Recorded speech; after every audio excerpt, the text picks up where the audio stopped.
renowned anthropologist.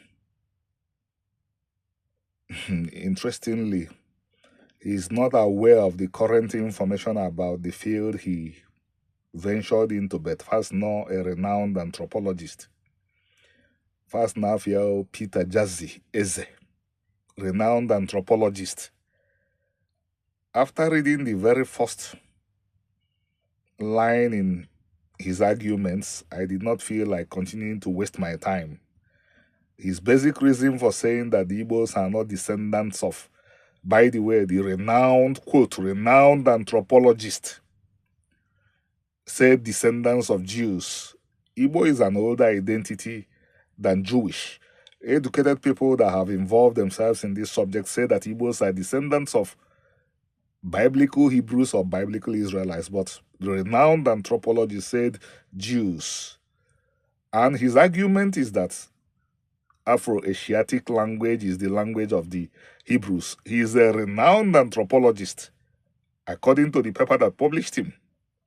But he doesn't know that language is changed and that these Afro-Semitic, Afro-Asiatic languages have changed, that it has been discovered that a principal feature which they lack now, which Igbo has, that they used to have it, and that feature is tonality.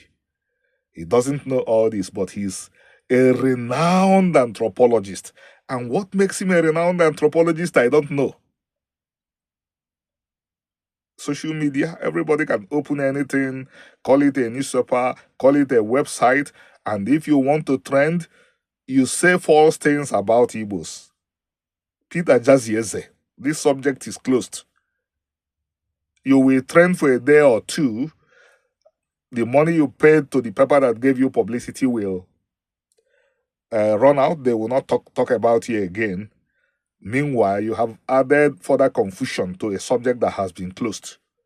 The Afro-Asiatic languages, if it means anything, because it doesn't mean anything.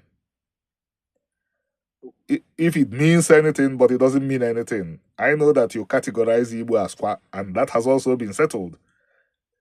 It's not a Kwa language. The Igbos we are not consulted before the Igbo was put there. But I'm telling you that the principal feature of the so-called Afro-Asiatic languages, or a principal feature which they lacked, it has been discovered that they used to have it. And the Igbo has that feature. Tonality is a tonal language. So you guys should continue, wake up in the morning, say one thing about the Igbo's trend, but where does it take you to? It takes you nowhere. You are not a renowned anthropologist. I've not had your name before. If you're a renowned anthropologist, where are your works? And if you feel strongly about this, we can do a debate. I can furnish impeccable evidence that can be controverted that the Igbos are linear descendants of the Israelites. I don't say Jewish. But, well, whatever everyone does, they will also account for. If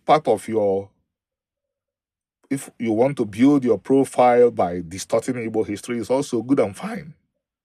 But know that everybody will ultimately be responsible for whatever they dish out. But I'm telling you that in this case, you goofed. I will repeat again. What confused people like you, who are not ready for hard work, was that they said that the Igbo language is a tonal language and that the so-called Afro-Asiatic languages, I don't know if Igbos are not in Africa again, we are not tonal. But also research has shown that the Afro-Asiatic languages, we are tonal before. So wake up tomorrow morning again, find some money for the people that published your error. Say something again. Or even if you don't find money for them, just wake up, go to your Facebook profile, say that the Igbos did not even come from this world. It's all good and fine. There will be people, you have an Igbo name, that's why I'm addressing you personally. There are people who will build and there are people who will try to tear down. Thank you.